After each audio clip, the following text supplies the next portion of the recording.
Hello everyone, আসসালামু আলাইকুম। আজকে বাংলাদেশ বনাম দুবাইয়ের মধ্যকার যে ম্যাচটি অনুষ্ঠিত হয়েছে, সেই ম্যাচে আসলে শুরুতে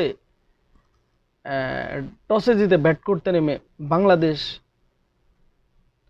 191 রান করে। সেখানে অধিনায়ক পারভেজ হোসেন ইমন সে দুর্দান্ত একটি ইনিংস খেলে, 100 রানের একটি ইনিংস খেলে এবং বাংলাদেশের দ্বিতীয় সর্বোচ্চ রান কিন্তু 20। সে 100-এর উপর ভর করে বাংলাদেশ 191 রান করে। আর উল্লেখ করার মতো আসলে কেউ রান করতে পারেনি। আগেই তো বললাম, দলীয় সর্বোচ্চ রান কিন্তু 100 এবং দ্বিতীয় সর্বোচ্চ রান কিন্তু 20। যা হোক, বাংলাদেশ 20 ওভারে 191 রানের টার্গেট সেট করে। 192 রানের টার্গেটে ব্যাট করতে নেমে তারা আসলে মোটামুটি উড়ন্ত সূচনাই করেছে। তারা আসলে শেষ পর্যন্ত গিয়ে 166 রানে থেমে যায়। সেখানে দলীয় সর্বোচ্চ রান করে অধিনায়ক মোহাম্মদ ওয়াসিম।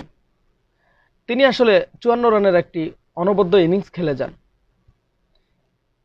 আসলে তার বিদায়ের পরে কিন্তু আরেক হার্ড-হিটার ব্যাটসম্যান আসিফ আলী আসে।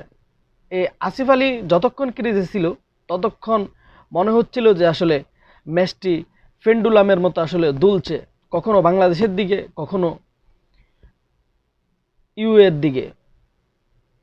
আসলে শেষ পর্যন্ত বাংলাদেশ ম্যাচটি জিতে যায় 27 রানে। আমরা অবশ্যই চাচ্ছিলাম যে বাংলাদেশ এই ম্যাচটি জিতুক, বাংলাদেশ সেখানে ডমিনেট করুক, কারণ বাংলাদেশ ইউএর থেকে অনেকটাই এগিয়ে বাংলাদেশ ক্রিকেট। অবশ্যই শুভকামনা থাকবে বাংলাদেশ ক্রিকেটের জন্য। আমরা চাই বাংলাদেশ ক্রিকেট দিন দিন এগিয়ে যাক।